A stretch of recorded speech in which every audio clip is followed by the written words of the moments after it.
Every lawyer, at least once in every case, feels himself crossing a line he doesn't really mean to cross. It just happens. And if you cross it enough times, it disappears forever. And then you're nothing but another lawyer joke. Just another shark in the dirty water. Le droit en personne, par Fabien Girard de Barros.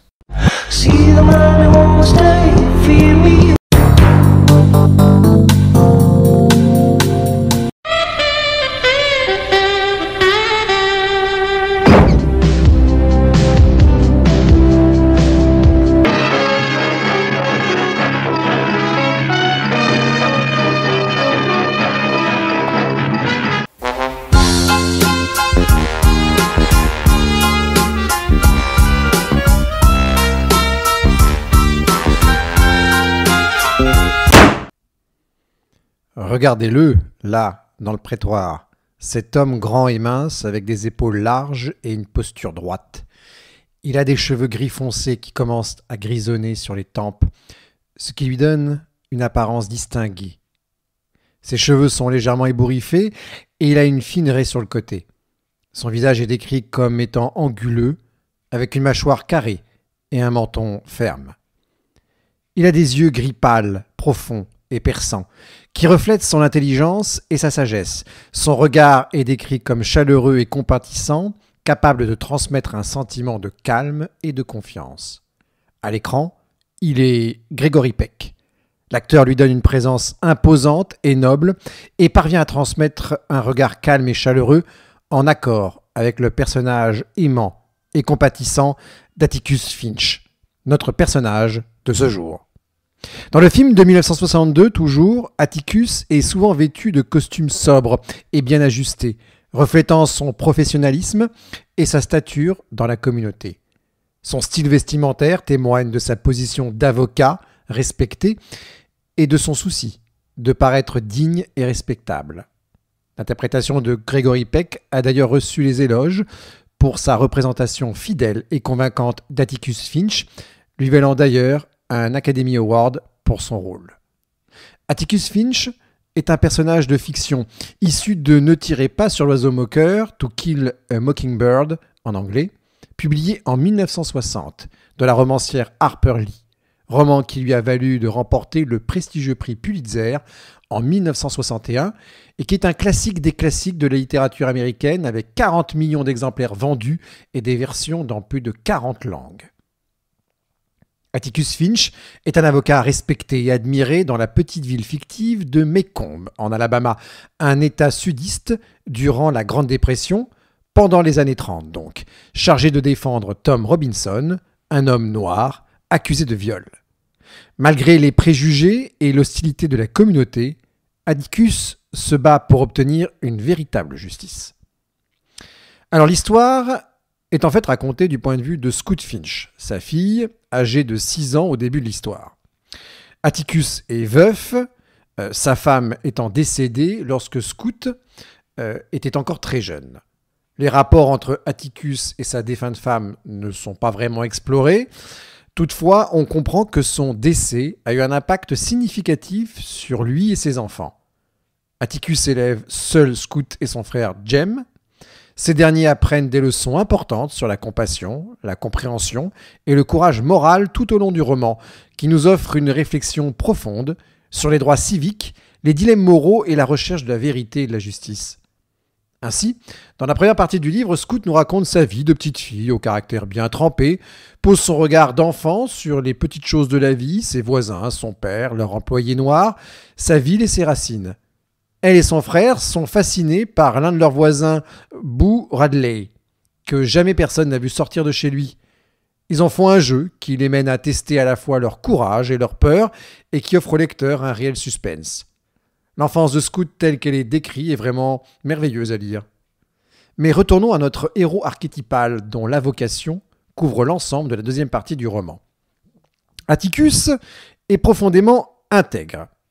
Il est considéré comme un modèle d'honnêteté et de moralité dans la communauté. Il est reconnu pour suivre rigoureusement ses principes et agir selon sa conscience, même si cela signifie aller à l'encontre des normes sociales ou se heurter à des obstacles. C'est un homme attentionné, compatissant. Il fait preuve d'une grande empathie envers les autres, cherchant à comprendre leur point de vue et se mettre à leur place. Cette qualité lui permet de représenter équitablement ses clients et de faire preuve de compréhension envers ceux qui sont marginalisés ou injustement traités. Et bien entendu, c'est un fervent défenseur de la justice et de l'égalité. En tant qu'avocat, il croit en l'importance de représenter tous les individus, indépendamment de leur race, de leur origine ou de leur statut social. Il s'oppose fermement aux préjugés et à la discrimination, luttant pour les droits des plus vulnérables et cherchant à éveiller les consciences de la société face aux injustices. Notre avocat est respecté, compétent, il possède une connaissance approfondie de la loi et s'efforce d'exercer sa profession avec un haut degré de professionnalisme. Il respecte les règles et les procédures juridiques, présente des arguments solides et se comporte de manière digne et respectueuse envers les tribunaux et les autres parties prenantes. Enfin, disons-le, Atticus fait preuve d'un courage moral exceptionnel. Il est prêt à affronter l'opposition et à défendre ses convictions, même lorsque cela implique de prendre des risques comme personnels ou d'aller à l'encontre de la majorité. Son courage moral est particulièrement mis en évidence lorsqu'il accepte donc de défendre un homme noir, faussement accusé de viol d'une femme blanche, dans une société profondément raciste. Dans l'ensemble, Atticus Finch incarne les idéaux d'un avocat honnête, compatissant et défenseur de la justice. Son personnage est devenu emblématique dans la littérature pour sa sagesse, son intégrité et sa contribution à la lutte contre l'injustice.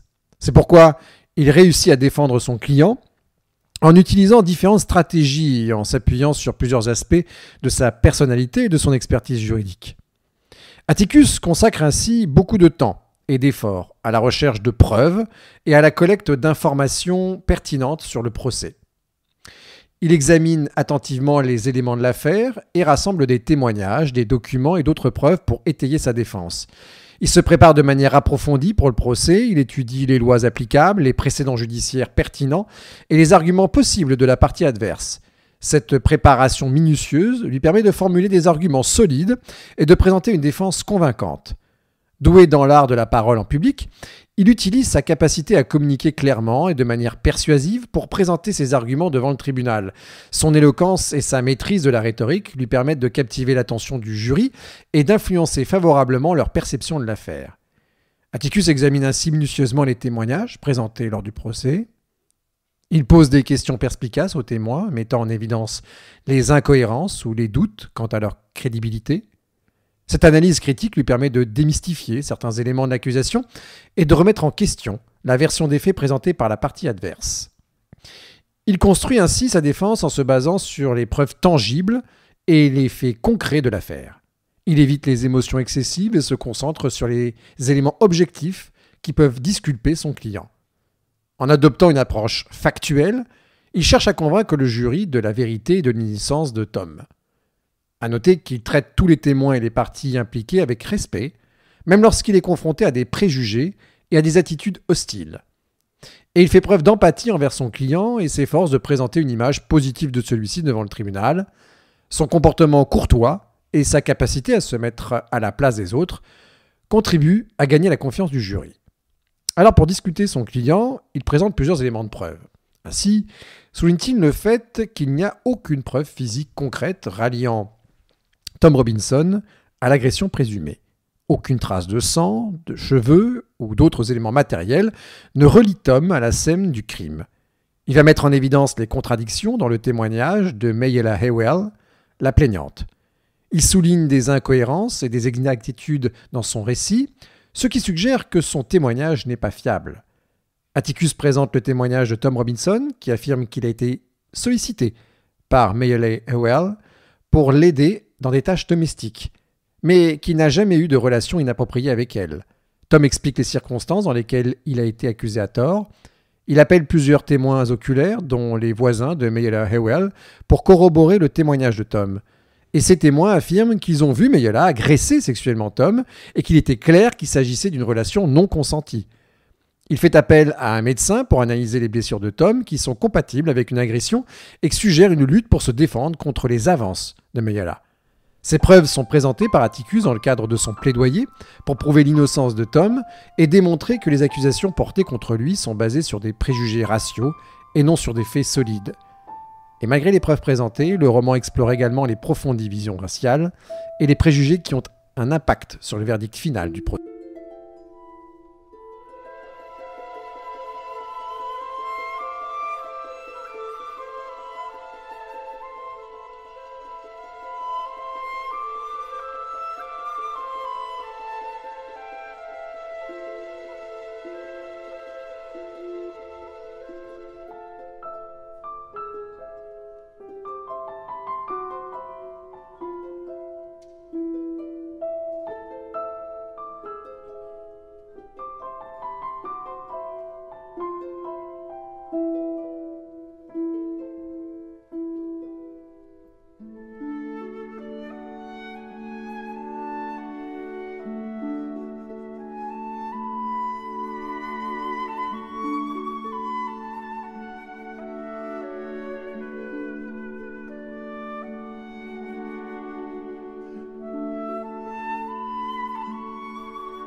Alors heureusement, le juge, nommé John Taylor, est dépeint comme un homme impartial et respecté au sein de la communauté. Il reconnaît le professionnalisme et la compétence d'Atticus en tant qu'avocat, il le traite avec respect et lui donne la possibilité de présenter sa défense de manière équitable devant le tribunal. Le juge Taylor s'assure que les règles de procédure sont suivies correctement pendant le procès. Il veille à ce que les témoins soient entendus, que les objections soient traitées de manière appropriée et que les droits de chaque partie soient respectés. Il s'efforce de rester neutre et impartial tout au long du procès. Il écoute attentivement les arguments des deux parties et prend des décisions basées sur la loi et les règles de justice. Toutefois, bien que le juge Taylor puisse être respectueux envers Atticus, il est suggéré dans le roman que certaines formes de discrimination et de préjugés sont toujours présentes dans le système judiciaire et peuvent influencer les décisions prises. Cela reflète notamment dans le verdict final du procès, qui est influencé effectivement par ses considérations raciales plutôt que par des preuves présentées. En revanche, les relations de Finch avec le procureur Horace Gilmer, qui représente l'accusation dans le procès de Tom Robinson, sont plus tendues. Son attitude envers Atticus est empreinte d'une certaine hostilité et d'une volonté de gagner l'affaire à tout prix. Ainsi, le procureur adopte-t-il une approche agressive lors du contre-interrogatoire des témoins de la défense, cherchant à discréditer leur déposition et à semer le doute dans la version des faits présentée par Atticus. Il utilise des tactiques d'intimidation pour perturber les témoins et pour renforcer sa position. Le procureur Gilmer affiche clairement des préjugés raciaux envers Tom Robinson et d'autres personnages noirs du roman. Il utilise des remarques condescendantes et dénigrantes pour les dépeindre comme étant moins crédibles et dignes de confiance en se basant uniquement sur leur couleur de peau. Il exploite les stéréotypes raciaux et tente de jouer sur les émotions du jury en insinuant que Tom Robinson a profité de la vulnérabilité de Mayelle Hewell, la plaignante, en raison de sa race. Il cherche à préserver les normes de la société ségrégationniste en maintenant l'accusation contre Tom Robinson indépendamment des preuves présentées lors du procès. Et malgré l'absence des preuves contre Robinson et les incohérences dans les versions de ses accusateurs mises en évidence par Atticus, attention spoiler, Robinson est condamné puis emprisonné. Il tente désespérément de s'évader, mais rattrapé par ses gardes, il est abattu. Atticus Finch, champion de la lutte contre les discriminations et les préjugés raciaux? Alors oui, il y a eu des cas où des avocats ont refusé de défendre des personnes accusées de meurtre en raison de leur race, notamment aux États-Unis, où la ségrégation raciale et les préjugés étaient particulièrement prononcés pendant les années 30 jusqu'aux années 60. Pendant cette période, de nombreux avocats ont refusé de représenter des accusés noirs dans des affaires criminelles en raison de la discrimination raciale et des pressions sociales qui existaient à l'époque. Les inégalités raciales dans le système de justice étaient répandues et les avocats qui osaient représenter des accusés noirs faisaient souvent face à des menaces, à des représailles ou à des difficultés pour exercer leur métier. Cependant, il y a également eu des avocats qui ont pris la décision courageuse de représenter des accusés noirs, malgré les obstacles et les préjugés. Certains avocats de la défense des droits civils, comme Thurgood Marshall ou Clarence Darrow, ont consacré leur carrière à la défense des droits des personnes marginalisées et à la lutte contre les injustices raciales. Et malheureusement, oui, certaines affaires judiciaires célèbres se sont basées sur des préjugés raciaux. Je vous rappelle l'affaire des Scottsboro Boys de 1931 et 1937. 8 jeunes hommes noirs ont été faussement accusés de viol par 2 jeunes femmes blanches en Alabama, aux États-Unis. Les accusés ont été soumis à un procès inéquitable, marqué par des préjugés raciaux et une atmosphère hostile. L'affaire a attiré l'attention nationale et internationale, mettant en lumière les injustices du système judiciaire américain de l'époque. Il y a l'affaire Emmett Till en 1955. Emmett Till, un adolescent noir, a été enlevé et assassiné en Mississippi aux États-Unis après avoir été accusé d'avoir flirté avec une femme blanche. Les accusés ont été acquittés lors d'un procès marqué par le racisme et l'intimidation. L'affaire a eu un impact significatif sur le mouvement des droits civiques aux États-Unis. L'affaire Rodney King en 1991, où Rodney King, un homme noir, a été violemment battu par des policiers blancs à Los Angeles aux États-Unis. L'enregistrement vidéo de l'agression a suscité l'indignation nationale et a conduit à un procès très médiatisé. Et l'acquittement des policiers a provoqué des émeutes à Los Angeles, mettant en lumière les tensions raciales et les abus policiers. L'affaire Trayvon Martin en 2012, où Trayvon Martin, un adolescent noir non armé, a été abattu par George Zimmerman, un vigile bénévole en Floride aux États-Unis. L'affaire a suscité aussi un débat national sur le profilage racial et les lois sur la légitime défense. Zimmerman a été acquitté lors de son procès, alimentant les discussions sur les inégalités raciales dans le système de justice pénale. Et plus proche de nous, bien sûr, l'affaire George Floyd en 2020, où George Floyd, un homme noir, est décédé après qu'un policier blanc ait maintenu son genou sur son cou pendant une interpellation à Minneapolis aux États-Unis. L'enregistrement vidéo de l'incident a déclenché des protestations massives à travers le monde, mettant en lumière les brutalités policières et les inégalités raciales dans le système judiciaire. Ces affaires représentent des exemples parmi de nombreux autres cas où des préjugés raciaux ont influencé le déroulement des procès et les verdicts rendus, mettant en évidence les défis persistants auxquels est confrontée la justice en matière de discrimination raciale.